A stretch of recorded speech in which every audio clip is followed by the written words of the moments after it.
Well, Joe, it was a big week in the news this week. A lot of stuff going on with major consequences for human society. But perhaps the biggest headline of all, the biggest headline of the week came to us courtesy of Martha Stewart. I don't know if you heard this.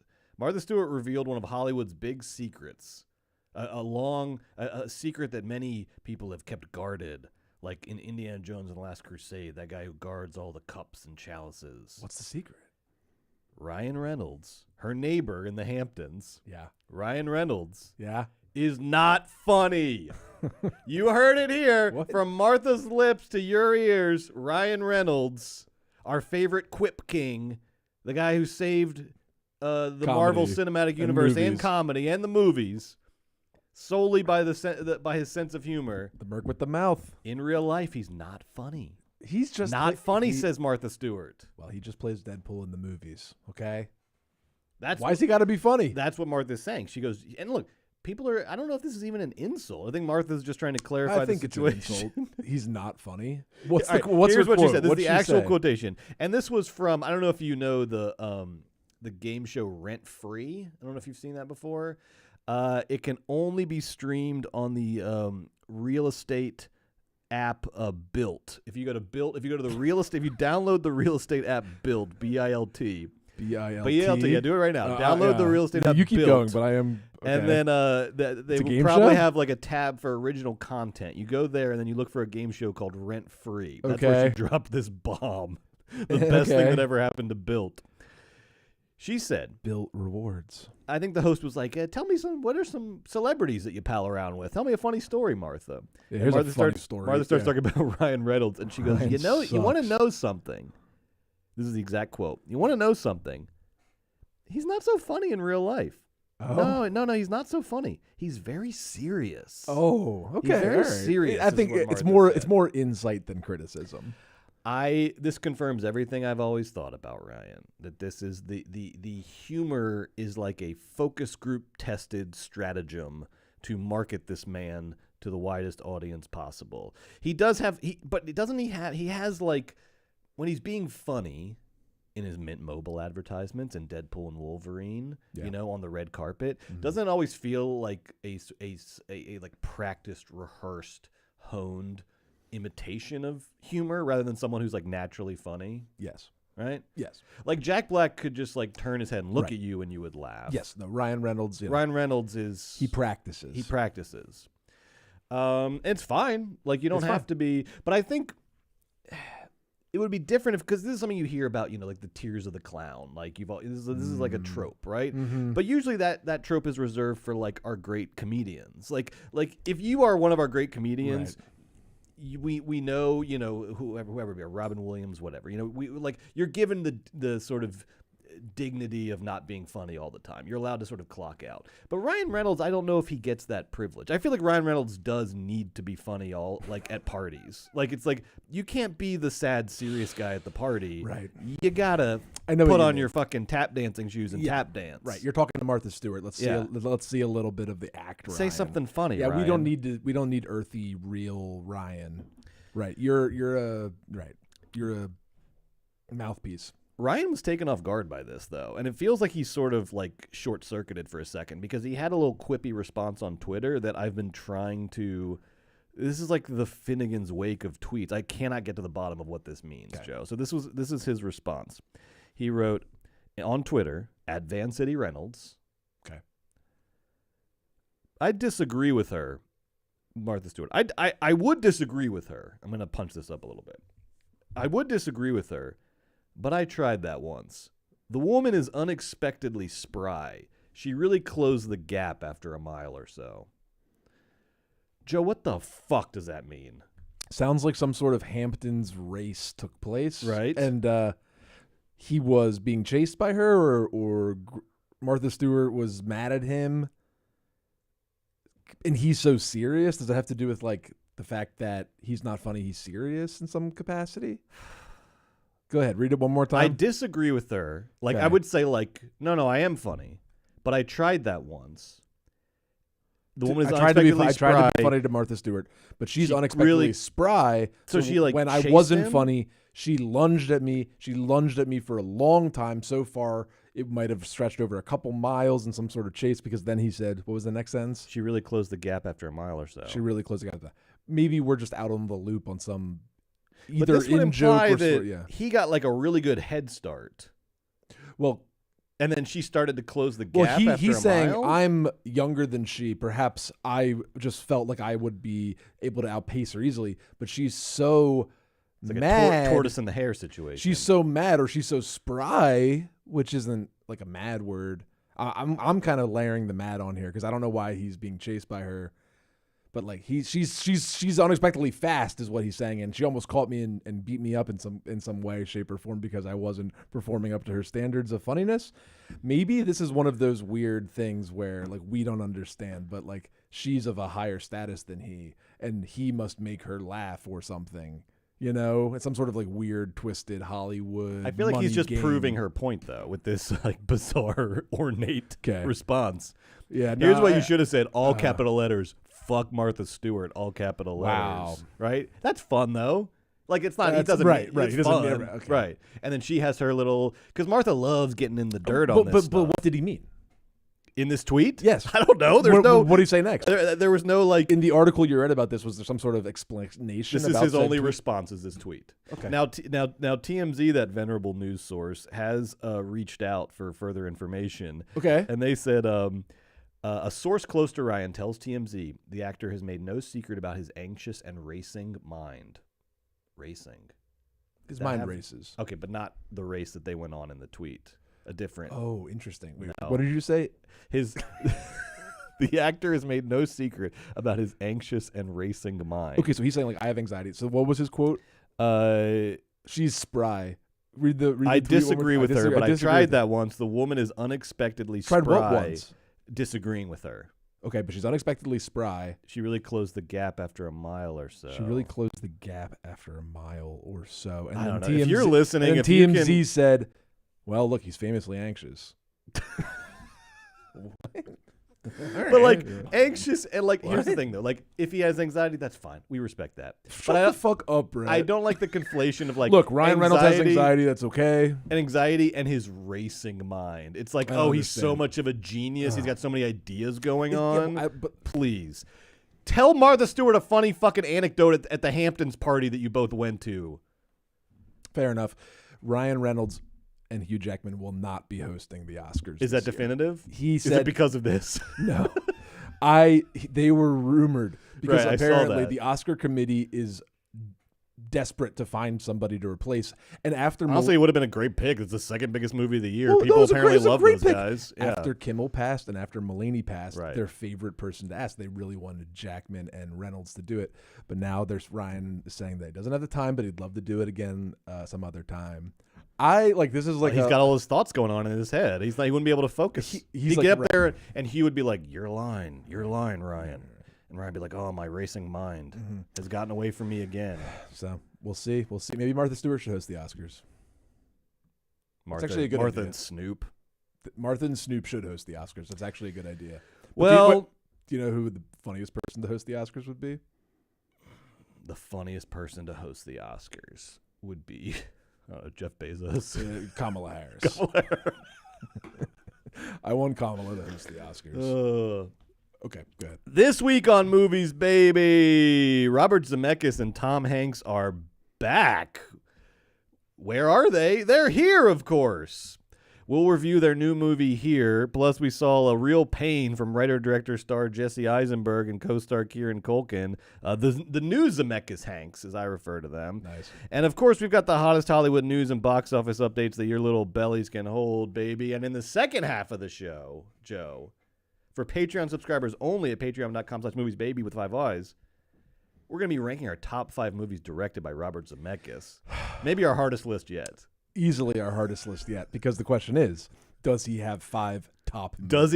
Does he have 5 movies he have that 5 could movies qualify for a that top could- 5? Exactly. We'll see how many he gets. Something has to go into 5, but is it worthy of a top And 5? we'll just say it up top for people that might want to listen to us have a larger conversation about Zemeckis, just a little preview. Okay. I think that the guy, after watching all his movies this week, is like a very talented filmmaker, But I just don't know if he makes very good movies, Brett. Interesting. Okay, That's that's Joe's take. You'll have to wait to see what my take is. That'll be in the second half of the show for Patreon subscribers only. But for the meantime, Joe, are you ready to kick this thing off? You know it, Brett. Then Margot, roll that theme song, please. Oh, there it is.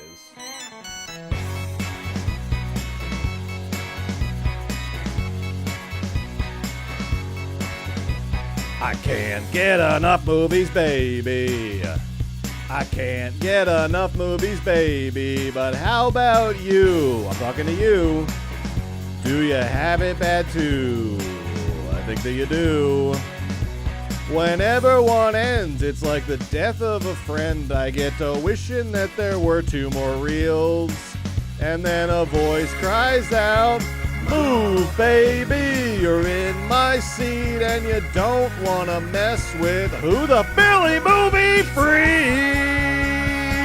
Woo! There he is. Yeah. We're having a good week. I can't get enough movies, baby. I can't get enough movies, baby. Yes, it's true. Oh, I've got it bad, too. He's got it bad. Every night of the year, like the moon, I appear at all the movie theaters all over town. Cut to black, roll credits. Whoa, baby, I'm lost in a fog. I need someone to talk to. Look, the Georgia movie dog. Hi! Dog, dog, dog, dog, dog, dog, dog. I can't get enough movies, baby. I can't get enough movies, I baby. can't get enough movies, baby. Welcome to Movies, Baby, the weekly show where we break down the hottest movie news, review the latest releases, shout out forgotten classics, and prophesy the future of Hollywood. My name is Joe Cilio, a.k.a. the Philly Movie Freak, here as always with Brett Boehm, a.k.a. the Georgia Movie Dog. Go Dogs! Joe, let's get right into it. There weren't any big tentpole releases this weekend. No big movies coming out this weekend. And the same goes for the next 2 weekends, unless you count Red One, the Christmas action movie Red One, which I don't think we're going to count as like a studio tentpole. I wish I could, but not in this serious conversation. And the reason for that seems to be, obviously, Hollywood, the studios had reps out at all the Illuminati meetings. They knew Trump was going to win, so they're like, look, people are going to need at least 2 weeks to recover before they're willing to go see Wicked. So let's just phone it in for a couple weekends. What do we got? Let's do Red One. Let's do Heretic. Yep, Red One. The Hugh Assance is winding down. This is probably the end of it. Give me a horror. Give me a Christmas. So I don't know how much there is to learn from the money this week, but let's take a look anyway. Margot, can you show me the money? This is last weekend's box office. So the first thing that stands out, Venom: The Last Dance, the third and last in the Venom franchise, topped the box office for a second straight week, making an extra $26 million domestic. That brings it up to 95 total domestic. And it only had a 49% drop in week 2, which is really good. I mean, I think that's because of what we're talking about, that it just doesn't have a lot of competition right now. If you're someone who's like, I just want to go to, what's the biggest movie of the week? The answer is going to be Venom until Wicked and Gladiator 2 come out. So it's definitely benefiting from not having much competition, obviously benefiting from the failure of Joker earlier in the month, which is already out on VOD and doing pretty shitty there, as we'll see in a little bit. And this is actually the best out of all these Sony Spider-Man Extended Universe movies. This is the lowest... the lowest drop out of any of them.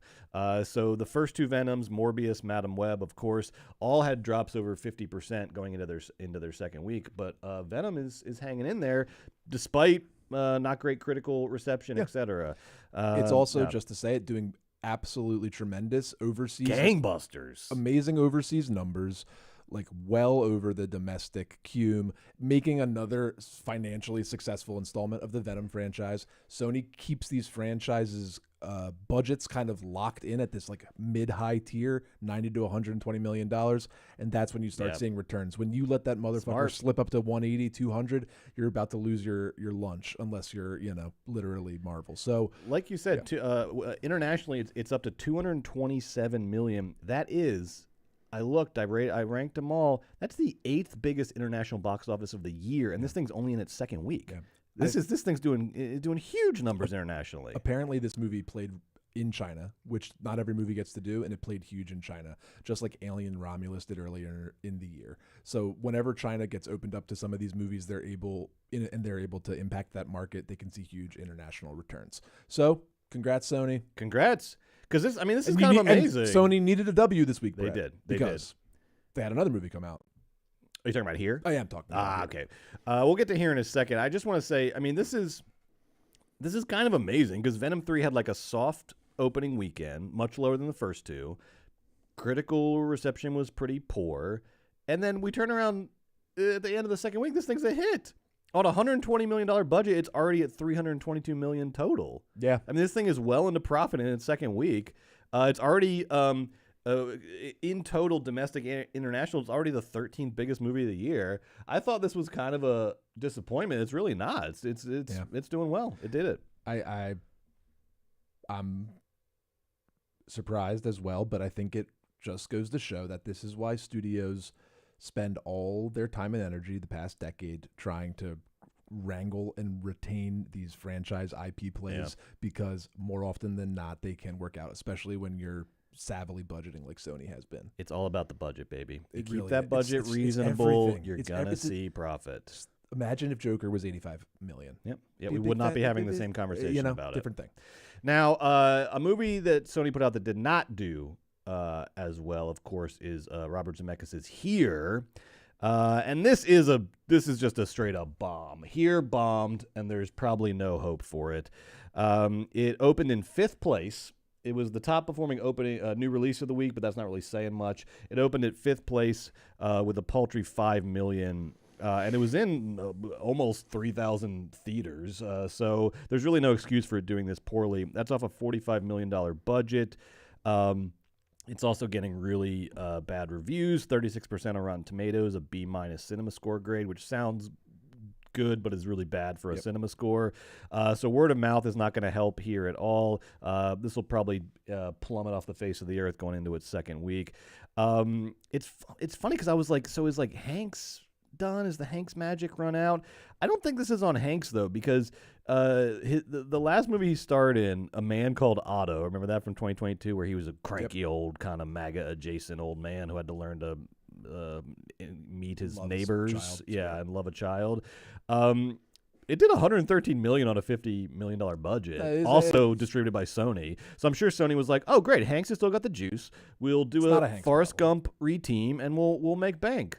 Did not happen. What do you think? What do you think went wrong here? Not a Hanks issue. Yeah. What happened here is, over his past 3 or 4 releases, Zemeckis' particular brand of like saccharine Americana romanticism is just really not driving people's butts to seats, which is the complete opposite of his entire career of absolutely owning at the box office and being, the broad filmmaker that just collected W after W after W. In the past 5-10 years, his kinds of movies don't work, especially Here, which is formally ambitious, so much so that I can't imagine like marketing this was easy. Like, we saw the ads for Here many times. Like, it looks complicated, and it has that horrible Image Movers CGI sheen, and it looks sickly sweet. And the older movie-going audience isn't really looking for something so ambitious. They want to go see Conclave. They want to go see a true crime story.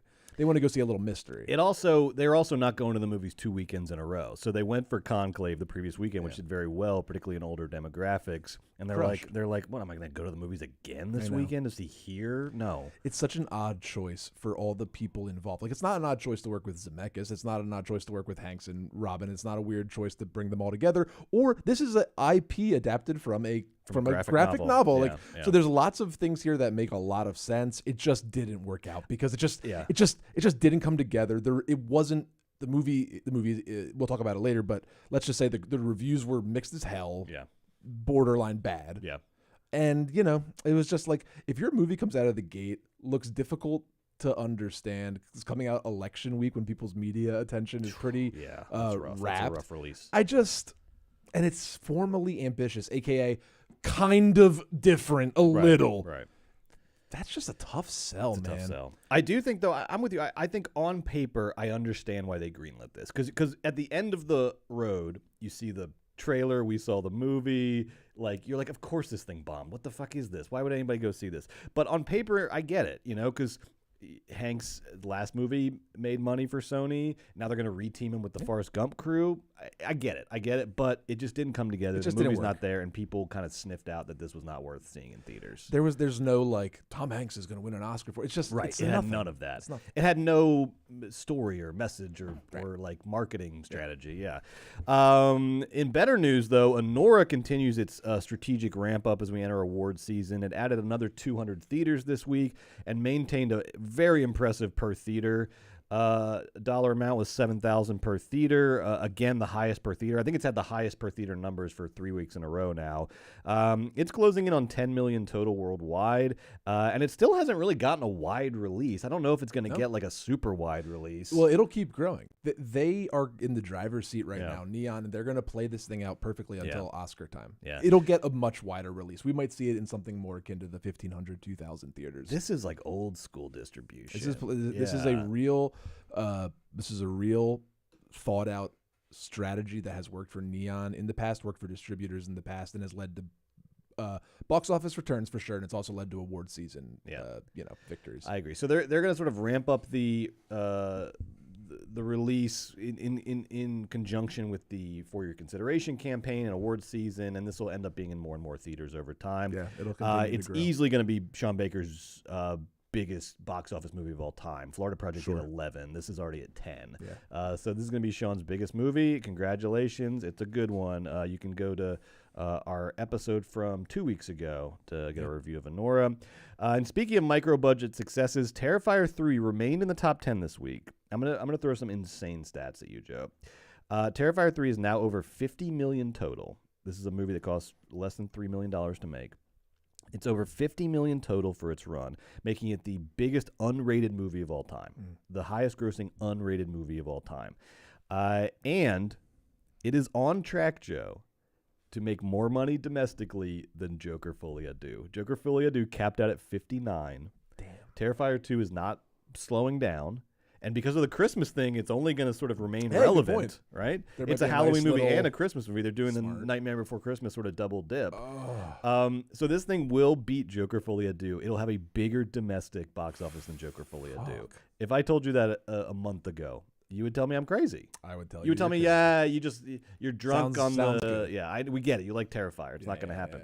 It's happening. It happened. Good. Can you believe it? I cannot believe it. And speaking of Joker 2, after its absolute bomb in its theatrical release, the film already got shipped off to VOD last week, the same month that it released in theaters. They're trying to figure out some way to turn a quick profit from it, but the disappointments keep on coming for Todd Phillips and company and everybody over at Warner Brothers, because Folie à Deux had an incredibly disappointing first week on VOD. Because remember, even Horizon had a debuted at #1 on VOD, right? Lots of stuff. On VOD. Folie à Deux debuted in 4th place on iTunes and the VOD streamers. That is unacceptable. That's preposterous. I checked today. This thing just came out on VOD within the past week or so, right? I checked on iTunes today. It's at 11. It is behind. Here's what's in front of Joker Folie à Deux: Deadpool, Beetlejuice, The Substance, It Ends With Us, Wild Robot, The Apprentice, which made like $3 million box office. Wait. Wow. The Apprentice. Twisters, which has been available forever. Great movie. Twilight randomly. Get this, Joe. Get this. Blink Twice. What? Blink Twice. That movie did great on VOD. Is doing more better than Joker still. But currently doing more on VOD than Joker Folie à Deux. God. And Transformers 1 are all doing better on VOD right now than Joker Folie à Deux, which just came out on VOD. Who wants to watch? Nobody wants to see this movie. Who wants to call their partner and be like, "Hey, I want to watch fucking Joker Folie à Deux." Nobody even wants to see how bad it is. Right now. Wow. Oh, wait, it's that long? Oh no, forget it. It's wild. I heard it's awful. It could be really fun to watch. No, I heard it's not even fun to watch. Oh, really? Oh, okay. Damn. How bad does word of mouth have to be for that to be the case? That a Joker movie, A Joker movie. Yes. Joker. Yes. Joker. That ain't Venom. Like even Venom is like small potato. Like Joker's like arguably more popular than Batman. Like like the franchise where the villain is as popular or more popular than. I would be so upset. We talked about it many times about why that movie flopped and why it flopped at a studio level, but the pain still should stay. Think about all these kids, all these Redditors who do like fan art of like Heath Ledger's Joker and Jared Leto's Joker and Joaquin Phoenix all in the back of a car together or something. Like, this is an iconic character. Wow. Joe, let's catch up on some movie news this week because there's a lot to get to. A couple quick hitters here. Very good news. We're getting a sequel to Godzilla -1. This was my second favorite movie of 2023 after May, December. Director Takashi Yamazaki is coming back for the sequel. This is going to be starting production at Toho Studios as early as next year.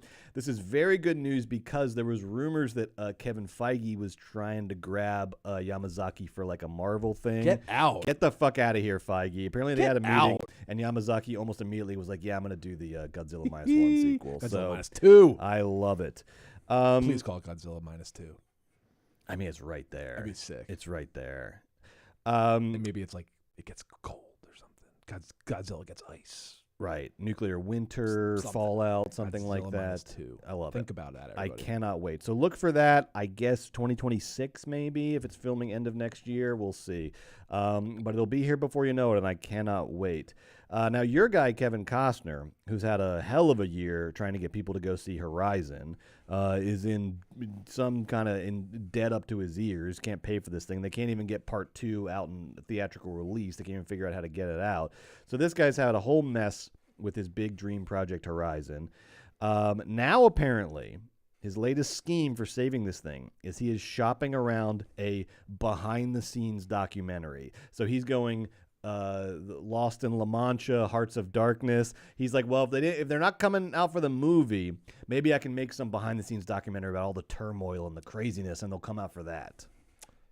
That is genius. I would see it in a second. Here's why that's genius. Number one, great, make some fucking money on the way. Keep funding Horizon Part 2. Fine. Number two, Don't. Sounds Kevin, good. Don't Number two. reinvest. Number two. Whatever money you make, just every take it. dime HBO documentary is going to pay you for this like made-for-TV movie of your BTS footage that only me and Brett are going to watch. Put that into part 2. No, look. Number two. This is good advice for Coppola because he's got the wine fortune. What Costner has nothing. I'm worried about. There's more fortune than just that. You going to put this guy up in your guest house when he reinvests? If I had one, Kevin Costner could live in my guest house any day of the week. All right, you heard it, Kevin. You heard it. All right, then go for broke, baby. Costner's Worst comes to worst, you can stay in Joe's guest house. I don't have a guest house, but you'd be more than welcome. You have a nice sir. front yard situation with some wicker furniture. You can sleep on my wicker furniture on the porch. All right, Kevin. I scratch what I said. Go for broke. Reinvest. Worst comes to worst, you can sleep in Joe's front yard. Another good reason. Number two. Oh, what's more popular right now or savvy than for brands to do BTS documentaries? This came out of Netflix with F1, and then the golf guys did it, and then you love these, Brett. You watched the NFL did it with wide receivers. They did quarterbacks and they did receivers. Sports leagues have used documentary to get people invested in the characters of the league. So you might not follow F1, but there's this great show about these guys who live this crazy life. It's a reality TV show about them, and you learn about them and you love them and you start watching F1, and it's helped develop a very strong burgeoning F1 audience in the States.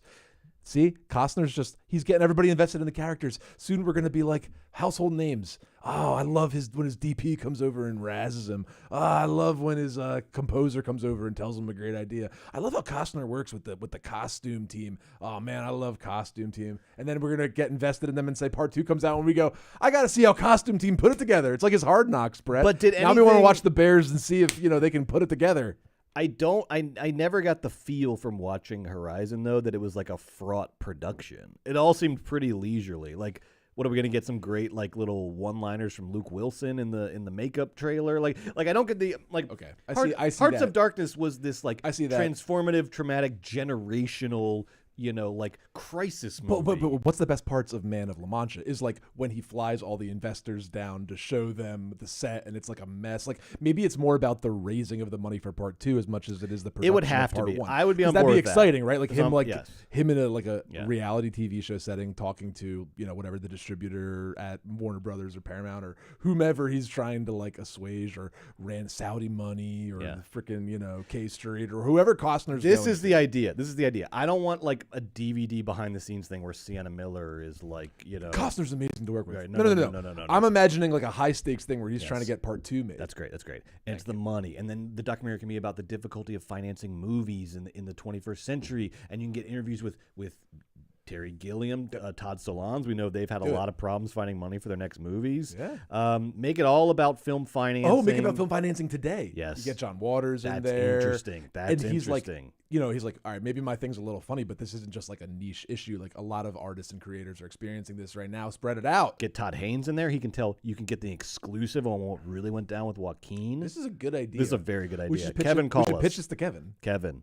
I love it. Imagine like, this is the path to Horizon 2, okay? Make people fall in love with you again and again. I know you've done it many times. Again, via you'll show them, let's see your passion for the project and sell us all on it, Kevin, via the power of the doc. Because the problem with Horizon is almost that it didn't have enough like fraud. It's not long enough. No, the problem with Horizon is there wasn't enough like stories coming out of set. Like, this thing is out of control. It didn't seem out of control at all. Yeah, it seemed very controlled. That wasn't the problem. The problem was that he wants to make a 12-hour Western, and he doesn't have enough money. Right. It's got to be about that. I want to see him on a boat at Cannes giving the speech saying, "Here's my hat. Can you please put some coins in it?" Now, the biggest news of the week, though, is not that. It's not Kevin Costner's behind-the-scenes documentary about Horizon. The biggest news of the week is obviously America's presidential election, baby. Donald Trump won a second term with 295 electoral votes and over 50% of the popular vote. And the question on everybody's mind right now is, as you know, Joe, how is this going to affect Hollywood is the thing everyone's talking about, the thing everyone is most concerned about. Well, we're going to run through it because, first of all, it depends on what you mean by Hollywood. Do you mean Adam McKay and Viola Davis, or do you mean the C-suite executives who run the studios? Because for all of Hollywood's posturing and also scapegoating as an axis of American liberalism, you can bet your ass that the studio heads were relieved, if not ecstatic, about the results of the election. And why is that, Joe? Well, we're going to go through it. And of course, it comes down to money. It's the same reason that the stock market jumped on Wednesday and the world's 10 richest people got a record 64 billion richer in a single day, because Trump 2.0 projects to be very light on regulations and very kind to M&A, mergers and acquisitions, which has not been the case for the last 4 years. I mean, however you end up scoring the Biden administration on everything, the FTC was the most antitrust and pro-consumer we've seen, I think, in like 50 years. Absolutely. I mean, everybody, Republican and Democrat, had become very friendly to the concept of mergers and acquisitions. The last 4 years, though, was as antitrust as we've seen the federal government. And it was led by the so-called Big Four regulatory appointments of Lena Khan in the FTC, Jonathan Cantor at the DOJ Antitrust Division, Rohit Chopra at the Consumer Financial Protections Bureau, and Gary Gensler at the SEC. Together, the Big Four signaled a specific antipathy to consolidation across a number of industries, blah, blah, blah. Basically, they were not as friendly to mergers and acquisitions as previous federal governments, and they were had a much more pro-consumer focus. And the first, I will say, Trump 1.0, the first Trump administration, also had its antitrust moments. Yeah. They opposed the AT&T and Time Warner merger, which ended up going through because the courts overruled them, and they investigated Google's search monopoly. But as with all things Trump, this was just about punishing enemies and not about some sort of ideological position on mergers and acquisitions. And that's why I think you saw one of the most, out of all the depressing things that came out of the election news this week, I think one thing that was just like, was really depressing was you seeing Bezos, Zuckerberg, Larry Ellison, of course, Elon Musk, all of our, tech billionaires tripping over themselves to offer the most hearty congratulations possible, the most sort of elegant, florid, oh, he did it. What a triumphant story that he overcame all of this hardship, aka his own fucking monstrousness, to become president again. And the reason all those guys who have not had a history, particularly Bezos, of being sort of on the same side of Trump as Trump on things, the reason they're doing that is because the next 4 years project to be very mergers and acquisition heavy. We're going to see lots of corporate mergers and acquisitions over the next 4 years, particularly in Hollywood. And they know that Trump does not have a firm position on mergers and acquisitions. It's just if he likes you, it'll go through, and if he doesn't, it won't. He won't. He'll fight it. But they're expecting him to be very deregulatory and very friendly to M&A over the next 4 years. And that's why they're all, I think, pretty happy about him being elected and not Kamala, who would presumably have continued Biden's trajectory of being more antitrust. Maybe not. But Trump definitely projects to be more friendly towards mergers and acquisitions. And what are we talking about specifically in terms of Hollywood? Well, we know Bank of America has already advised Warner Brothers to explore a sale. We know Lionsgate is in trouble. We've been talking about that forever. We don't really know what the Ellisons are going to do with Paramount. Is this just sort of like are they just going to flip it in 4 years for a profit, or is this something that they want to control long term? But regardless of that, we are in store for lots and lots of mergers and acquisitions, and they will probably go through without a hitch with Trump in the White House. And just this September at the annual at the annual Bank of America Media Communications and Entertainment Conference, Sony Pictures CEO Tony Vinciquerra said Hollywood is in for chaos, quote, over the next 2 years. He predicted the industry is in for a wave of mergers and bankruptcies and sales and all kinds of fun things, and that this is the key, only the biggest companies will survive. The goal, as it has been over the last, half century, is going to be too big to fail, too big to fail, too big to fail. Get as big as you possibly can, and then you can ensure your own, at the very least, your own longevity. It's not about the product. It's not about consumer experience. It's certainly not about art or creativity. It is about getting as big as possible and preparing for the next sale, the next merger and acquisition. Joe, that's a little sort of laying out of the playing field. What are your thoughts on what Hollywood really thinks about the election of Trump and what it portends for the next 4 years in Hollywood and the entertainment industry? Well, you set it up. There's going to be more M&A, and Hollywood is desperate for it because Hollywood and its studio heads have long believed that consolidation is necessary, though not for art, like you said, but for a different thing that you said, which the argument that they might make is it's about consumer experience, and we, the consumer, might be sympathetic to some of these ideas. I'm going to read from Zaz. So David Zaslav, the head of Warner Brothers, he is an M&A guy. He ran Discovery for 15 years, and then it was his idea to merge with Warner Brothers, which he successfully did, and then he became the CEO, and he wants to continue to merge and consolidate. Because, yes, you need to scale, but also because the way the media ecosystem is currently arranged is fucking stupid. So, think about it. He calls it generational disruption. Okay?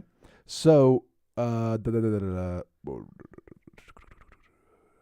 oh my gosh, I don't have the quote. But, while you're looking for that, I have a quote from Ari Emanuel, which I think also sort of points to this. Ari Emanuel, the CEO of Endeavor Group Holdings and TKO Group, a major power player in Hollywood for a long time now, he predicted that after the next 4 or 5 years, we will end up with about 5 or 6 major streamers / content providers left when all of this media industry consolidation dust settles. He said, I think you're in a situation where you have Paramount, Warner, Disney, Comcast, there's other players. I think there will probably be 5 or 6 remaining streamer or content providers, Netflix, Amazon. We're all going to see what happens with Apple, YouTube.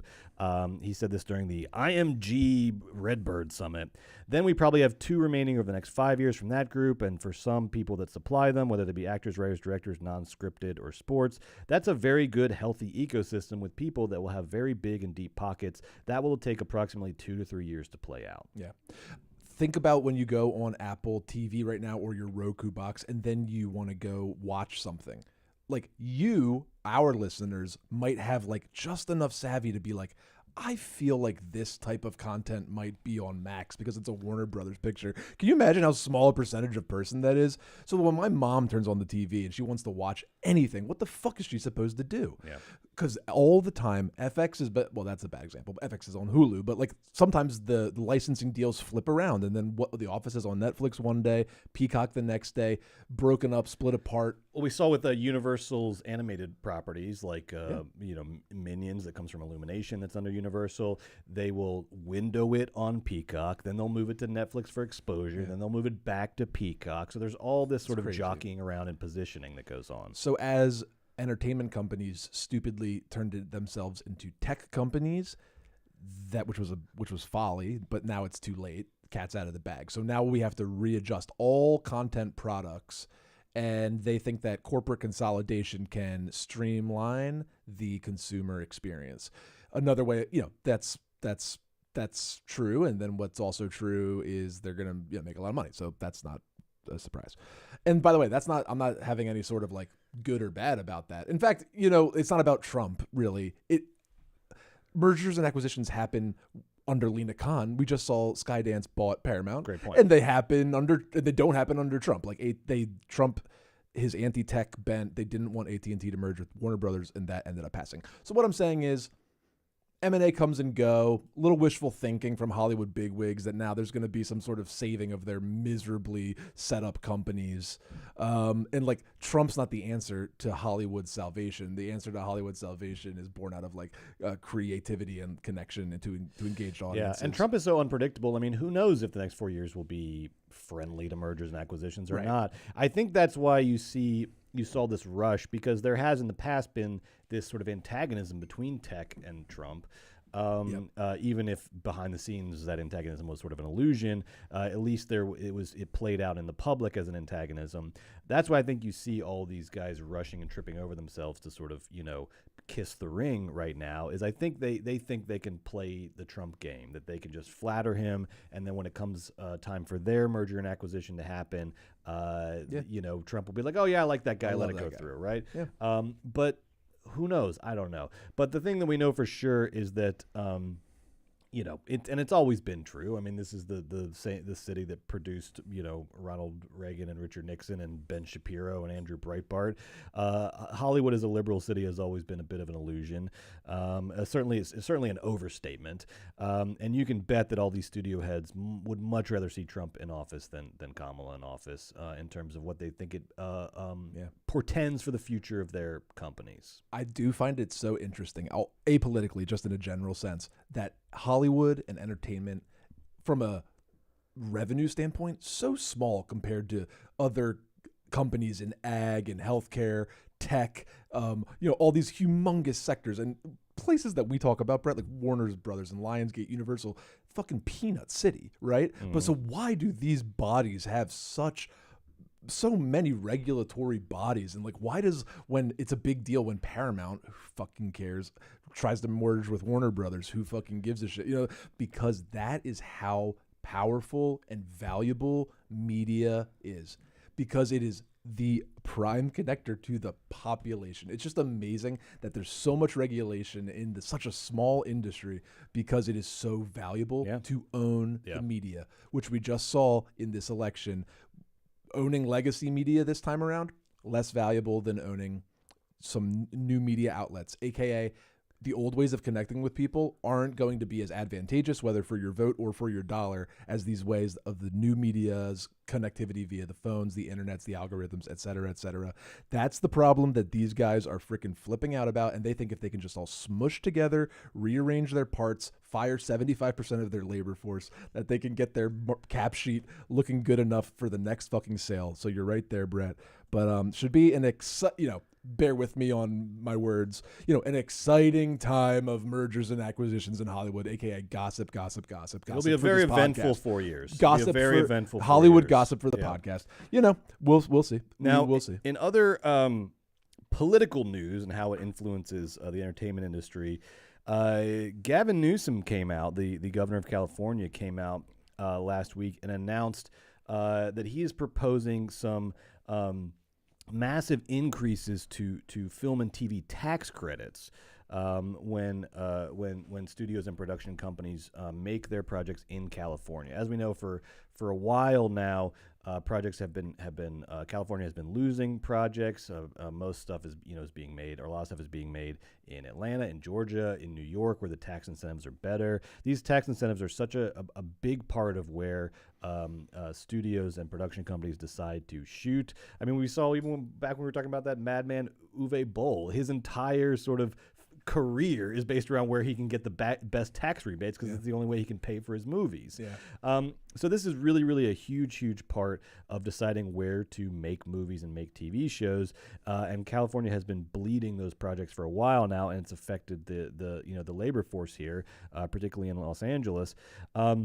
So Gavin Newsom is trying to reverse this trend, and he announced that he's going to be boosting the state's tax credits from their present level of $330 million to around $750 million annually. That's a huge boost. That's over double what it is currently, and that would put it ahead of New York's current $700 million annual tax credit program, still under Georgia, which just... this is my home state. It's the best thing they got going for them right now. Is just, why would they stop? They just keep, if you're going to if Gavin Newsom's, I think they're currently at around $1 billion a year, but even if Gavin Newsom was to do $1 billion, I'm sure they would just go to, they would just go higher than that. So many people and infrastructure and everything's in Atlanta. It's brought so much to the city. It's brought so much work to the city. But this sounds like, obviously, California always has the additional advantage of being where people in the entertainment industry mostly live. So just becoming more competitive is going to be, I think, a huge benefit to the local entertainment industry in California, and hopefully get a lot of people around here back to work. What do you think, Joe? No doubt about that. It's actually really exciting. There's like the macro issue of sort of like Band-Aids. Basically, this whole entire city is being like held on by a fucking thread because the business model has shifted drastically, and the labor force is radically sort of like trying to update themselves, and if you don't update, you die. Like, that's what we do as a company all day long, is just try to like catch up with whatever we need to do to stay alive technically and financially. What were we talking about? Gavin Newsom's tax program. My head popped back to work for that one sentence, and I was like, fuck. I saw it. No, but of course we want the work back in California. It's good for me. It's good for my wife. It's good for our city. It's good for all of our friends that live here. This is more of me as a person that likes living here and loves this town and loves the people that work here and are from here. Like, of course I want this to continue to be, and our business is here. Of course I want California to still be the epicenter of Hollywood, still to mean what it always meant. It's just going to change. I'm excited. I'm glad though that it's like that. It's now, it's just making California competitive again with these other states' programs. Like, I like that he didn't. I don't want to make a fucking movie in London. Like, if we made a movie, like, I mean, London's a great town. I don't want to make a. I want to make a movie in fucking Hollywood. That sounds sexy and fun. I know you make movies everywhere, and they do, but like, and they'll still go to Ireland, and they'll still go to Hungary, and they'll still go to Georgia, and still go to Nevada or wherever they go. But California should have the biggest credit. It's freaking Hollywood. It needs to be where a lot of movies are made and a lot of TV shows are made. Come on. All right, let's do it. One last news item. So Josh Safdie is working on this new movie. It's his first movie since splitting creatively from Benny Safdie. His first movie on his own is Marty Supreme, which stars Timothy Chalamet in a role that I thought it was a straight up biopic of this table tennis champion Marty Reisman, who was kind of a world champion in the late 50s and 60s. I'm reading now though that it's more of this sort of like inspired by, but then Safdie's going to do his own thing. Because right now the log line from A24 is set in the 1950s. Marty Supreme will tell the wild story of a ping pong champion. It is said to be a fictional work, but Reisman's life is being used as a template. We also know the casting is amazing. In addition to Chalamet, you've got Gwyneth Paltrow making a return to movies. You got Tyler the Creator, Penn Jillette, Kevin O'Leary, a.k.a. Mr. Wonderful from Shark Tank, Abel Ferrara, Fran Drescher. This cast is unbelievable. Wow. I could not be more excited for this movie.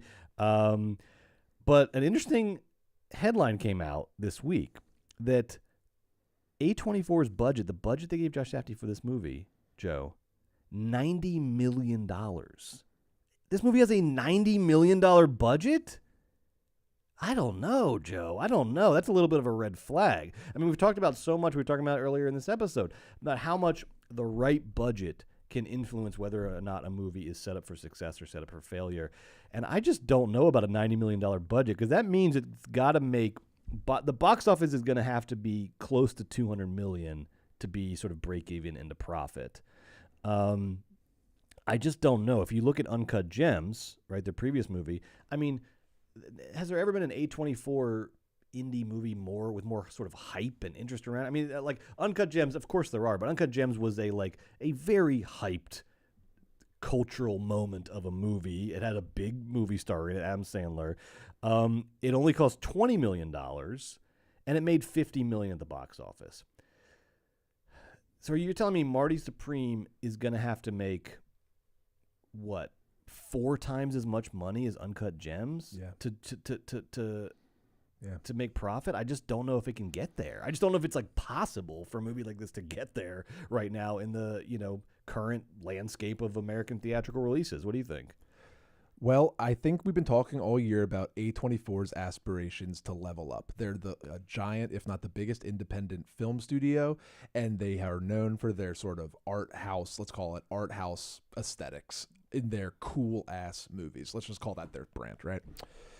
So they're trying to level up. They made Civil War $50 million. That did great this year. And we know... That's their previous... By the way, their previous biggest budget is Civil War at 50, and now they're almost doubling it for Marty Supreme. So maybe part of... this is all conjecture. Maybe they sat around and they're like, we need to show that we are Lionsgate, Sony-level players that can handle a $90 million budget, movie stars, worldwide major distribution of a major tentpole motion picture with a movie star, Timothée Chalamet, who, though, people aren't coming out for Timmy and Dune, Timmy's racking up quite the wins. Wonka made a shit ton of money. Dune made a shit ton of money. He's a popular, obviously, movie star.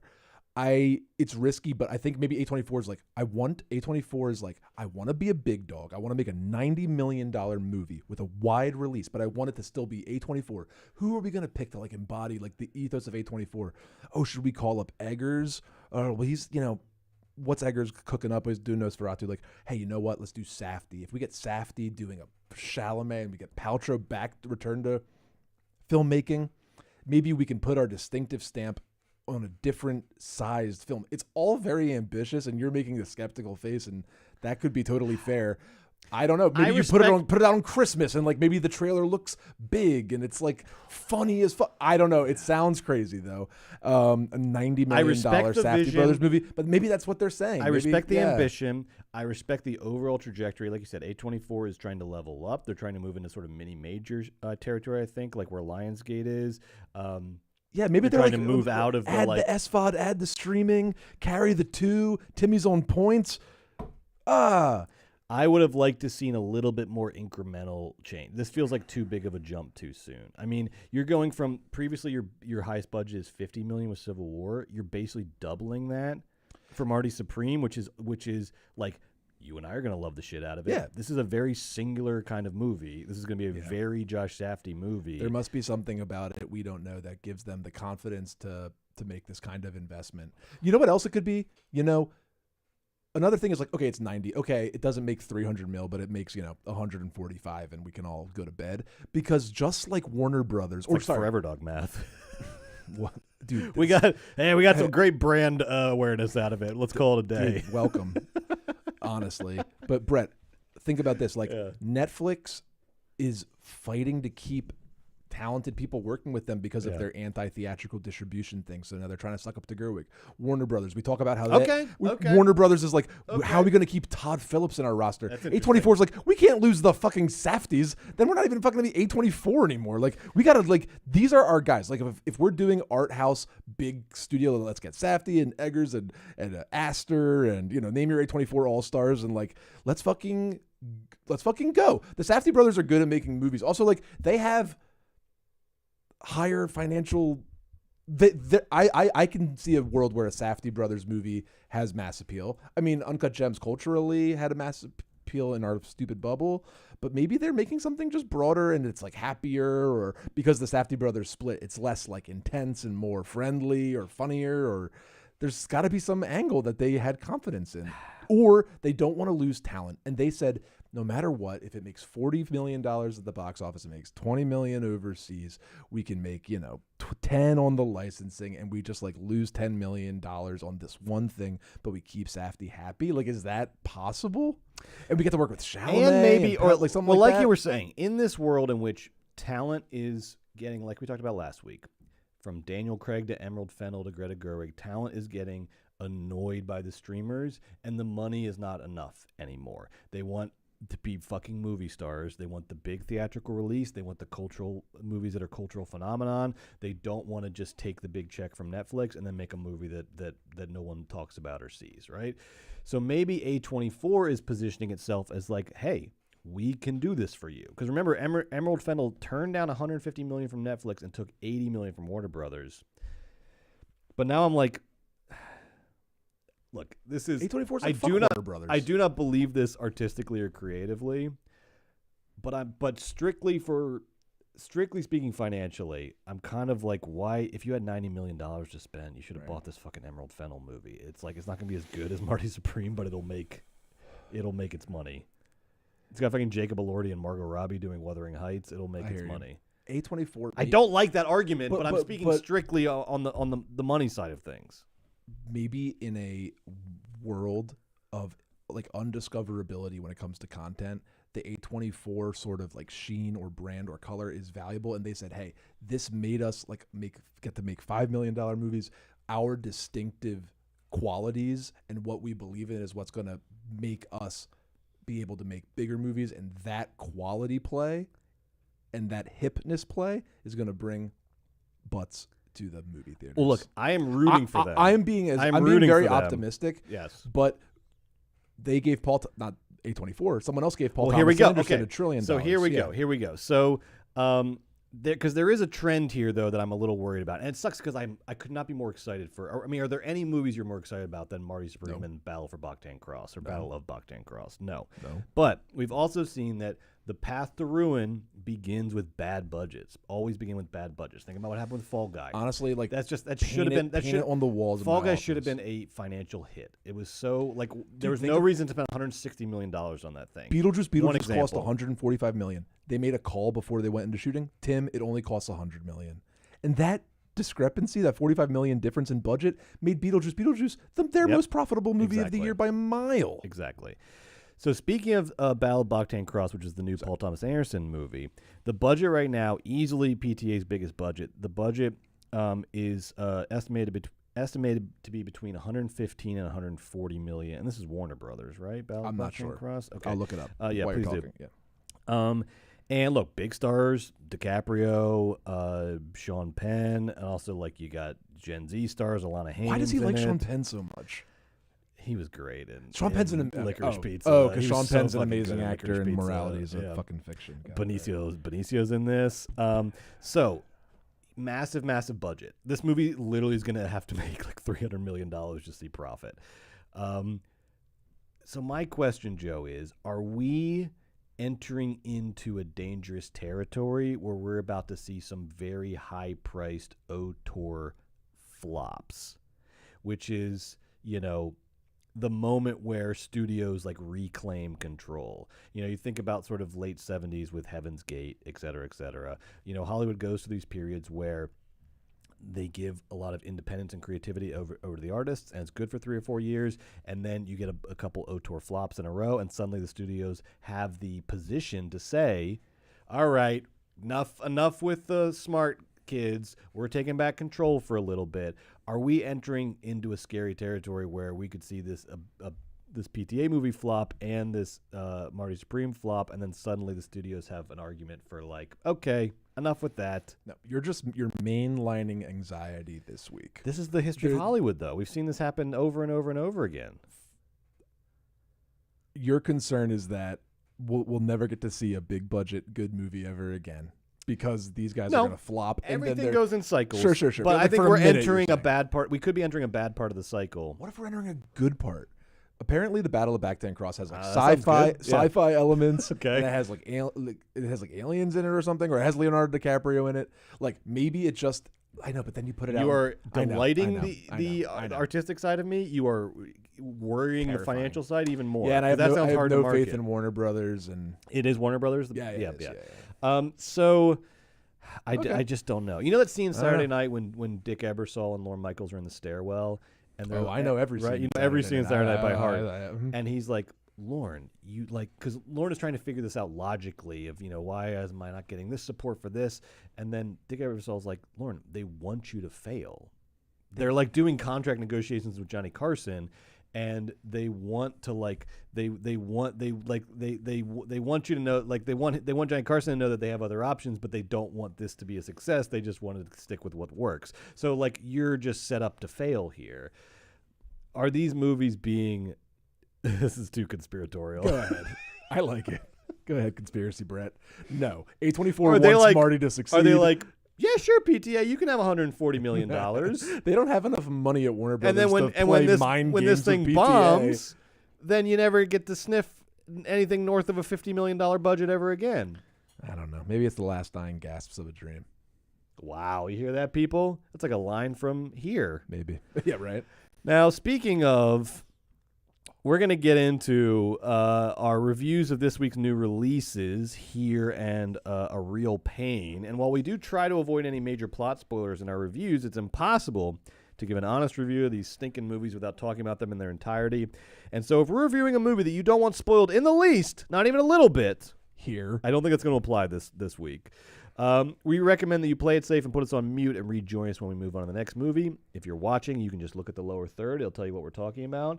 Margo, I think we're actually going to do here first. We'll do here first. And if you are catching up later, I also put the time codes in the episode description so you know when we do what. Let's start with Here. Here is directed by Robert Zemeckis, who co-wrote the script with Eric Roth. Heard of him? 6-time Academy Award nominated screenwriter of Forrest Gump, The Insider, Munich, Benjamin Button, A Star is Born, Dune, among several other movies. Good at writing movies. He's very good at writing movies. It is based on the graphic novel Here by Richard McGuire. The DP is frequent Zemeckis collaborator Don Burgess, and the movie stars Tom Hanks and Robin Wright, completing the Forrest Gump reunion, plus Paul Bettany, Kelly Riley, and others. This innovative movie uses a stationary camera to depict the lives, loves, and losses of the humans and dinosaurs Thank you. who occupy the same plot of land in New Jersey over the course of the last million or so years. So you've got the dinosaurs, you've got an indigenous family, you've got a colonial family who's related to Benjamin Franklin, and you see Benjamin Franklin at one point. Yes, you do. He's going over for a visit. Ben Franklin Oh, lived across. my boy! It's the street in New Jersey. Yeah, Ben Franklin lived across the street or something. My boy. Okay, Ben Franklin. Go through all the people A that turn live of the there. century family who's into aviation and dies of the Spanish flu or Yes, something. that's You've got exactly the right. Bohemian Roaring Twenties couple who invent the Lazy Boy recliner. Yes, no spoilers. I thought we were doing no spoilers. I'm spoiling You piece of everything. shit. I already gave the disclaimer. I can do whatever I want. You get none of this is. You never go, oh my God. That's supposed to be the whole There's thing. never though. the sensation of like a twist is happening in this movie, so don't worry about it. And then, of course, you get your main characters, the Young family, who buy the house after World War II thanks to the GI Bill. And then occupy, thanks to the GI Bill and their own whiteness, and then they occupy it for the next 70 or so years as Paul Bettany hands it over to his son Tom Hanks, and they raise their respective families in this house. And then finally, you have a contemporary family who occupies the house during COVID years. After Hanks sells it. The movie is non-linear. It jumps back and forth between these various timelines, and the camera stays in place the entire freaking time, minus the last 30 seconds or so. Fucking spoiler alert for Here. Oh, I'm sorry. They finally moved the fucking That's camera. like the whole fucking thing. Joe, what'd you think of Here? Here was the best movie of what I think of Here. What'd you think of Here? Yeah. Here is, I love watching our wonderful auteurs age and watching all the different Generous ways. description Hold on. of Zemeckis. All of our He shook. yeah, how dare you? I know. Zemeckis is one of Hollywood's biggest filmmakers. Okay, great. Yes. Right? Yes. The guy's made so many classic Hollywood pictures, okay? He's had a rough road, and now He's freaking James Cameron. He's he's a massive he makes cultural massive, force of a popular filmmaker. Yes. films that have reverberated through generations of Americans. in here, it's fun to watch all of our old filmmakers grow old and be some of them, most of them, the good ones, the ones that were really in it to win it the whole entire time, have developed their craft and become more and more of themselves and refine more and more of what they do. Like from, Coppola and Megalopolis, that's so Coppola, right? My God. Or, late Weissman, you're like, oh, that's so fucking Weissman. Late Scorsese, how his attitudes towards violence have shifted and what he depicts in Killers of the Flower Moon. It's amazing to watch all these old filmmakers grow up and they become more and more themselves. Well, here is the most Zemeckis I've ever seen in my life. It was like a Zemeckis fucking hurricane. It's the most... Only Zemeckis could have made this movie, I'll say that. Absolutely. Yeah. It is a formally ambitious and technically... grandiose experiment that's actually kind of fucking thrilling and exciting and brilliant. All Zemeckis' films are this weird pairing of like technological cinematech advancements paired with stories that succeed to varying degrees. And once again, we see him here at like the end of his days incorporating like so much motion capture and a little sprinklings of AI and like all of this sort of stuff in this really formalistically rigid and interesting and like could have been beautiful movie. The problem with a majority of his films. The content is for idiots. The content is for children. And then when he makes children movies, they're like, that was good.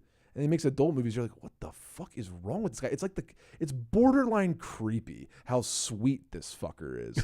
And here is him at his like most saccharine, but also here has this hateful little twist in it, which is only when Robin Wright at the end of her life is riddled with dementia is she able to even begin to utter the words, "I like being in this house. I love it here."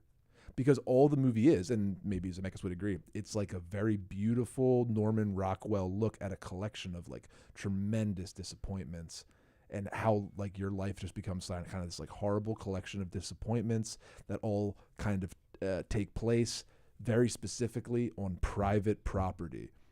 Weird movie. I had a lot of fun. I went with Brett and our friend Gabriel. We all like laughed and like nudged each other because Zemeckis is so silly. This movie cuts to Native Americans, but all the Native Americans do is like have tender moments in the moonlight. It's like so all they do is offensive. all they do is like cultural rituals that Zemeckis found out about from a documentary. So or something. silly. Oh, and then later on, like at one point, with like a guy knocks on the door or something, and he's like, "Hi, can I come in your house? Like, can I go in the backyard and dig up ancient Native American necklaces I know are back there?" And like, wow, that's and it amounts to nothing. Crazy. It amounts to nothing. There's that. That's stupid. There's a lot of moments from Boomer history, like greatest hits, filtering in and out throughout the film. Like, there's the Beatles. I cannot believe we did not get Kennedy assassination. Or moon landing. I leaned over, or moon landing. He picks and chooses like some odd spots. I leaned over to you and I was like, I can't wait. I'm going to stand up and cheer when we get the Kennedy assassination. And it never happened. Yeah. And I think that most unfortunately, tonally, like if this movie's goal was to move you, which it certainly was, which is the goal of all of his manipulative, childish movies, is stunted by some silliness, like with the like ancient Native American people's tenderness moments, stupid, bookended by the modern black family that's struggling through COVID, who gives this family gets very limited screen time. Something that happens during the only thing that really happens to they this get family, one scene. Let's be clear. One scene. Like if you take out the scene where they're like, this is our new house, and the scene where they're like, well, time to sell this house. If you take out those two scenes, they get one Everybody scene. else gets a lot of scenes. They get one scene. Unfortunately, and tonally devastating to the larger project of here, this poor black family, the only insight into their lives we get is the father giving the son the famous talk about law enforcement. What to do if you get pulled over so by the cops. It's very and like it's so Zemeckis. It's very like it's so white liberal, boomer like, liberal. See, bullshit. I listened, yes. and now it's reflected in my film here. Also, their maid dies of COVID, and it's very funny because like 1 second she can't smell, and then the next second it like cuts to someone walking in and being like, Rosa died. It's the kind of scene, in addition to the scene of the indigenous family that we sort of cut to occasionally. It's as though like Zemeckis filmed the scene, and then they gave him like a giant like crayon, and he like checked a giant box and then moved on. It is the most like white boomer liberal box checking you've ever seen in your entire life. It's like it's him going like, I did it right, like I did it right, like I've like it's not all white people, right? Good, right? It was tough. It was tough. It's wild. It was really tough. Then but overall, besides like many unfortunate moments and some bizarre choices, I did find it formally exciting, and I like that this guy who, whether or not I like his films, like I understand that he's very good at making movies and he loves them very much. I did like just being like, oh, this guy, he's not some fucking hack. Like Zemeckis never gave up on changing, iterating, evolving, and trying things. And here he is in his 70s, trying something that is never going to work and having the fucking chutzpah to get the financing for it. Like in this later like age, like I respect Here. I think Here's a bad movie. I did like tear up like 2 or 3 times. These days, if you show a father and mom or like parents enjoying their children, like you bet I'm going to cry. I'm done. And the kid's like laughing and running around a living room. Oh, I'm going to cry.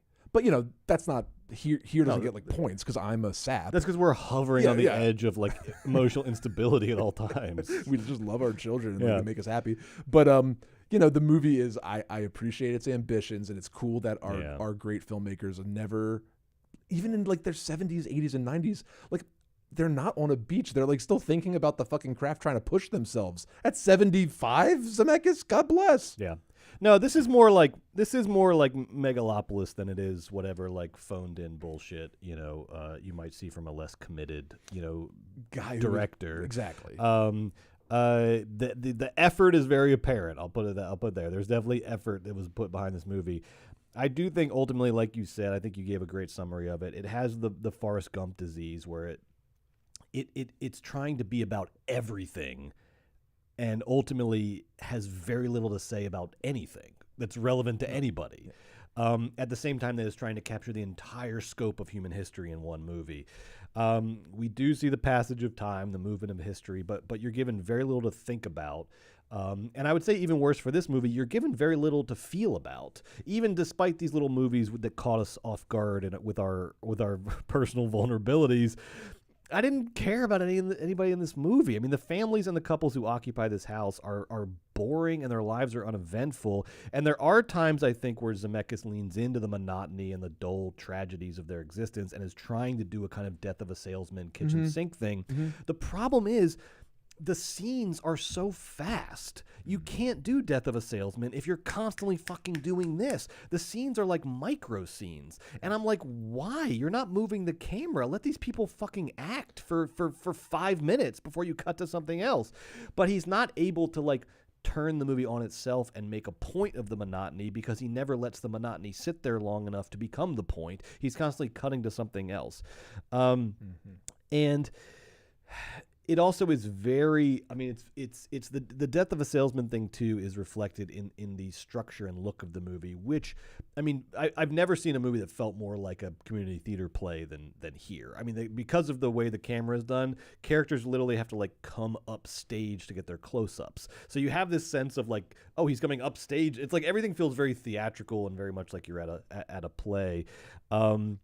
But because, again, Zemeckis is so frantic to get from one micro vignette to the next, the characters are never given time to develop in relationship to each other, and the performances constantly have to like start over, and they never get going in any meaningful way. And the performances of Hanks and Robin Wright are obviously hampered by the fucking de-aging technology, which made Hanks look like he's, you know, goes to the Ben Platt High School from Dear Evan Hansen, the way they had him looking in this movie. And I was really, the one thing that really disappointed me though is like, because we went back and watched a lot of Zemeckis movies this week to do our top 5. Normally Zemeckis can be counted on at the very least for one like breathtaking how did he do it fucking set piece. Absolutely. Whether it's the plane crashes in Castaway and Flight, the last 30 minutes of What Lies Beneath, that famous mirror shot in Contact of Jenna Malone coming up the stairs. For all his sort of misses and highs and lows, you can always like count on Zemeckis. for just like one fucking mind-blowing The man sequence. knows what he's doing. Yeah. And in here, that moment never came. I thought that the device of the stationary camera really just constantly made me aware of its limitations. It was the kind of thing where it's like, and look, I love when like a limitation becomes a strength. I love it. I think that's the nature of filmmaking. That's the challenge of filmmaking, is turning limitations into strengths. But to me, I was just constantly reminded of the limitations of this decision and not like the hidden potentials of it. And everything from the blocking to the production design to the performances felt artificial. It felt unnecessarily limited by the stationary camera. And even worse than the camera to me was the editing. Zemeckis uses this like collage technique to switch between the timelines, where constantly these like little squares and rectangles would sort of block out the transitions, where like, you know, you're in the 1950s era, but then like a little square appears and you see back into the dinosaur period, and another little square over here and you see the roaring 20s, and then all the squares disappear and then you go into the present day. But like the square and rectangle things felt like a cheap iMovie transition effect. It did not feel on par with like Zemeckis level filmmaking or Zemeckis level technique. It just looked ugly and meaningless and automated, and it didn't allow for any interesting interplay between the timelines, which should have been a major component of this movie. Instead, these transitions just felt sort of arbitrary and uninspired. It's like, are you just like spinning a wheel as to where we go next? Like, there's no interplay between anything. I agree with you. I thought it was effective and cool in the fixed perspective and the moving of the squares in and out and showing different slices of time. So you're sitting in one age, but then the TV is cut out of a different TV of a different age showing a different thing. Yeah. And I actually thought that was kind of subtly brilliant, and I'm sure incredibly difficult to actually pull off to do it.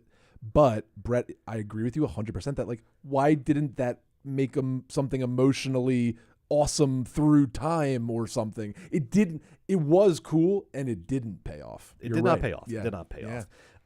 My biggest issue with the movie, though, and you've talked about this, but let me get my rocks off too on this, is the biggest issue with the movie is this rich white boomer liberalism that just wafts off of every frame like a fucking stench. This movie has Beverly Hills Fundraiser written all over it. This movie has been in Gavin Newsom's wine cellar on multiple occasions. This movie gets French Laundry.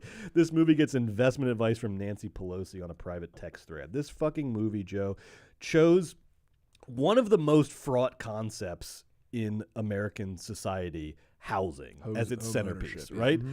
And pretends that housing is as benign and apolitical a concept as a fucking sandwich. It's ridiculous. When the scene where like Paul Bettany just waltzes in and buys the most gorgeous house you've ever seen with the GI Bill, and there's no acknowledgement of like redlining, and not everyone that fought in World War II could buy houses like this, et cetera, is just sort of like silly and devaluing to the project of the movie. This movie seems to have no interest in its own topic, which is a shame, because you could tell a fascinating story of American history by just focusing on one house and the various sort of historical contexts and ownership and etc. You could tell a fascinating story of American history using this device, but first you have to be aware of and interested in that history. I'm sure Robert Zemeckis has heard of redlining and has heard and knows the history of housing and knows these issues. I don't know why they weren't used more constructively to actually tell the story of America in this movie, and instead we get this incredibly whitewashed version of American history with these very, very silly attempts at sort of diversity with characters that are given no... I mean, the non-white characters in this movie, as you said, have no agency. They are props. They are used to check boxes and to make arguments, but they are not treated as human beings in the same way that Paul Bettany and Tom Hanks and Robin Wright are treated as human beings. I mean, that is assuredly true. Assuredly true. That is the case with this movie. And this, this is it's cringeworthy boomer liberalism at its highest point. And here will not be making my list of the top 5 Robert Zemeckis movies. No, which we'll get to in the second hour. No. Now, on a brighter note. Let's talk about A Real Pain. Hell yeah. A Real Pain, written and directed by Jesse Eisenberg, who you know as an actor in The Social Network, Squid and the Whale, Now You See Me. That's a good movie. The DP was Michael Dymek, and the movie stars Eisenberg and Kieran Culkin, who's coming off a big hit with his role in Succession for television. Heard of it. Well, it's HBO. And It was thank you. HBO. It's not TV. It's HBO. And they play cousins in this movie who used to be very close growing up, close as brothers, but have since drifted apart, and they have very sort of diametrically opposed personalities, but a lot of shared family history. You have Eisenberg as the sort of responsible, successful, buttoned-up family man, and then you have Culkin just doing Culkin, just like charismatic, aimless, millennial id, just run amok. And together, these two fellows decide to honor their beloved Jewish grandmother's memory by being part of this tour group through Poland that it's like a trauma tour, essentially. It visits different sites associated with the Holocaust, from the Jewish ghetto to the concentration camps. And during this tour, they interact with other members of the tour group. They work through a bunch of shit. They experience their family's traumatic history up close, and then they fly back to New York. And that is a real pain. Joe, do you mind if I go first on this? Because I am dying to talk about this fucking movie. Please, I didn't see it. You haven't seen it? No. Joe, I'm about to take you on a fucking journey, baby. I'm about to take you on a fucking journey. I thought I told you that. I'm so sorry. I didn't That's have time okay. to see the film. Well, I cannot wait for you to see this. All right, I'm going to tell you all about it. I'm Please. going to try not to spoil Hit me. anything, okay? Because, Joe, Yeah, no spoilers for once. 4 months now, 4 months, I've been saying, we've both been saying, that Harmony Korine's Aggro Drift is the best movie of 2024. Because, Where's this going? as far as I knew, from movies I'd seen, it was the best movie of 2024. What? And this whole time I've been wondering, and we named it in the mid-year wrap up. We said it's the best movie of the year, and the whole time I'm like, man, is it gonna like sweep both of our big specials this year? Is it gonna be the #1 movie mid-year and end of year? Is Aggro Drift gonna go the distance? And then we saw, we had a Nora coming up, and we're like, ooh, and Nora's a contender, Nora's a contender. And look, Nora's great. Nora's great. It's probably gonna be my top 5 at the end of the year. We'll see. But it wasn't quite good enough to knock off Aggro Drift, baby. Well, what is, Brad? Well, I'm about to tell you What? because What? Joe, Oh my God. Jesse Eisenberg's A Real Pain is the best movie I've seen this year, baby. Yeah! And all it took for all of Harmony Korine's crazy, visionary, blow it all up and start over approach, it turns out that all it takes to be the best movie of 2024 is to have the best script of the year Oh, hell yeah. and 2 exhilarating, heartbreaking performances, baby. I love this, Brett. And to my surprise, some masterful direction from Eisenberg. I love this, Brett. I knew the guy was talented. I did not know he was this talented. I love this. At the heart of this movie is Eisenberg. This movie's about a lot of things. It is incredible at the way we've talked about movies this year who have done a great job of doing themes, and movies that have done a bad, heavy-handed job of doing themes. Here. This movie does themes as well as you possibly can, because it is constantly turning in on itself, interrogating itself, pushing those themes, never accepting that we've reached the end, never accepting that we've reached like an answer or a solution, but pushing. And at the heart of this movie is Eisenberg interrogating his whole Eisenberg thing, because you get Eisenberg at full. He wrote the most Eisenberg character for himself. I love full Eisenberg. You are getting like millennial Woody Allen. You're getting introverted intellectual who's not so secretly like a massive narcissist. You're getting all of the stammering and the social awkwardness. This is like he wrote himself almost, if it wasn't so well performed and written, almost the level of parody of an Eisenberg character. But you must mean almost, Brett. You're calling this the best film of the year. Yes, because he then picks the absolute perfect like frenemy to play off in by giving Kieran Culkin the most Kieran Culkin character yet. And I gotta say, shout out to my real ones. We're going back to like Igby Goes Down, Kieran Culkin here. Great movie. It is a great movie. This is not. I mean, it's still the affect from Succession, but this is more of an Igby Goes Down character for Culkin. He's a great actor. I didn't expect him to just do Roman over and over again. So it's like not quite Roman. It's not quite. And here is, to me, what the movie is about. You set up the most Eisenberg and the most Culkin, and then the movie becomes this incredible, a theme that I didn't even know I really cared about, but it becomes this exploration of like extroversion and introversion, and how those two things work in social situations, how they work when you're around new people, how you sort of like glom onto extroversion at first because it's like, oh, we're all strangers and this guy's doing all the talking, so let's fuel that. But then the extroversion becomes a little aggressive and too much because that person's oversharing, and then you kind of want to go hang out with the introvert a little bit. It is this incredible nuanced sort of exploration of how extroversion and introversion work together in unison and antagonism of each other. And it is so nuanced, it feels like you're reading a novel. There are moments that are like so richly observed, you feel like you just read like a perfect paragraph in a book. Wow. But the movie itself does not feel like overwritten or heavy-handed. It's just so elegant and insightful and funny that you're just like, man, you just accomplished so much in so little time with just like performance and good lines and well executed direction.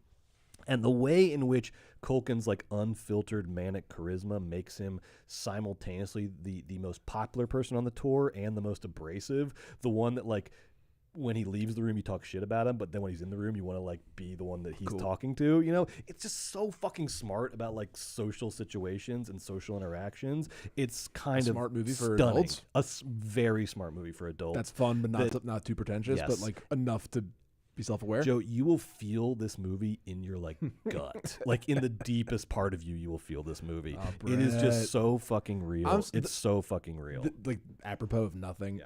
When I watched the trailer, I was like, that looks really good. You know, like it looked really good. So I'm really happy to hear that it was really good. I'll tell you what, like, and even another points column. I was like, I love the trailer. I watched like a full scene from it, and I was like a little underwhelmed. You mean like before you went to the movie? Before I went to the movie, you have to see these things in context. It's just because it was like a scene of Kieran like halfway through the movie, and I was just like, why is he being such a little bitch? And then when you watch the movie in context, oh my God, it plugs in so fucking well. Funny. It's so Is good. it funny? It's so funny. It's very, very funny.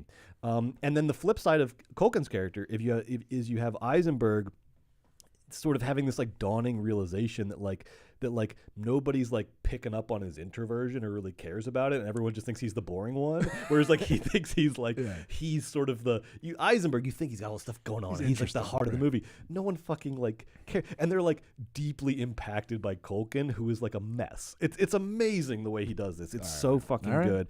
And here's what I want to say too, because I think there will be a temptation to like categorize it as this, and I resoundingly and like firmly reject this characterization. This movie is not cringe comedy. Do not fucking classify it as fucking cringe comedy, okay?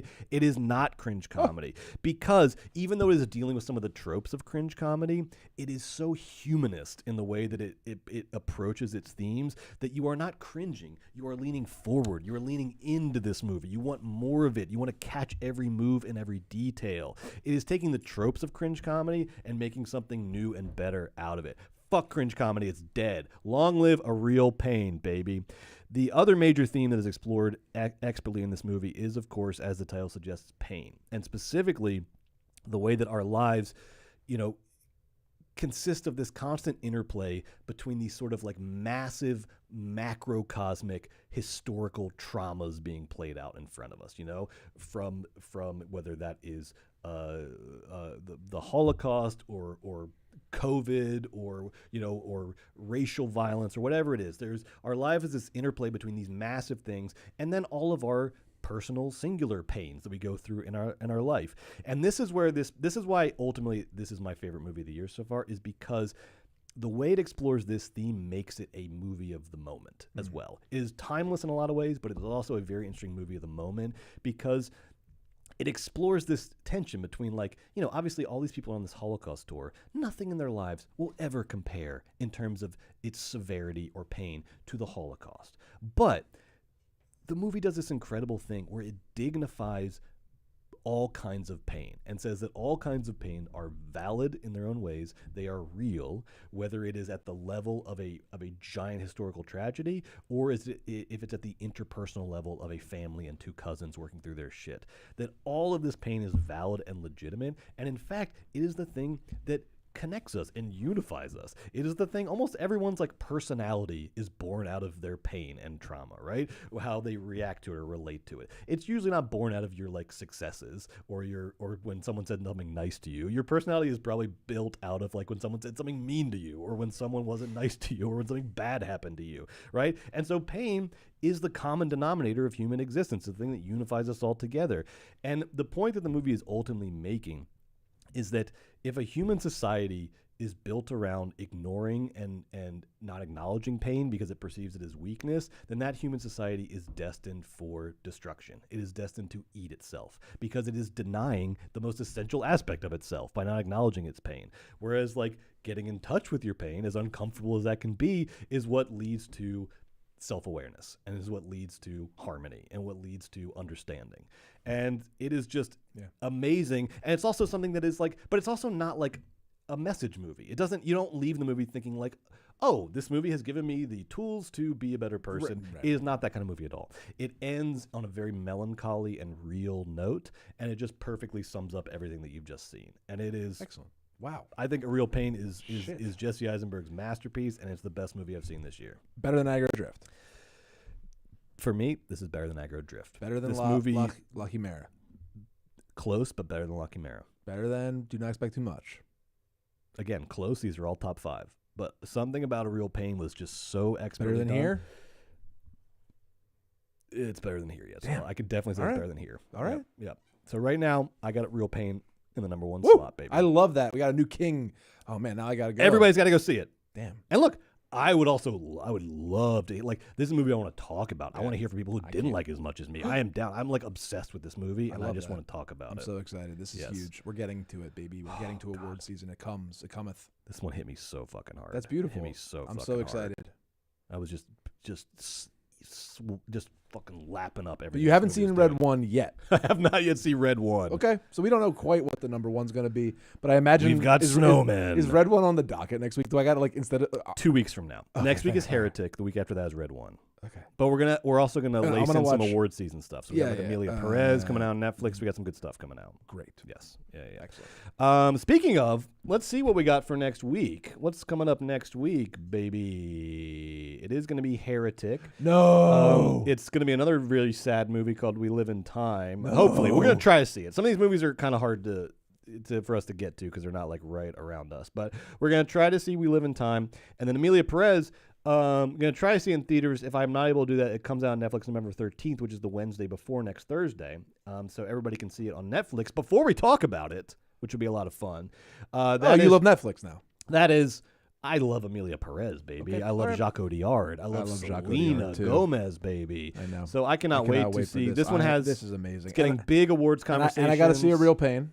And we got to see Juror number 2. You got to see A Real Pain. Oh, and fucking Clint's Juror number 2. All right. We'll get there. We got movies to crush, Brett. Well, we got a job to do. It's fine. In between, like the next couple of weeks is us sort of catching up on award season movies, watching whatever the studios dribble out, because then we've got, in a couple weeks from now, we got Gladiator 2, Gladiator 2 and Wicked, and then Moana 2. Fun. But in between now and then, we're going to try to catch up on a lot of these sort of in-between movies, art house movies, award season movies, and we'll get you all caught up on what's going on, baby. It's going to be really exciting. I can't wait.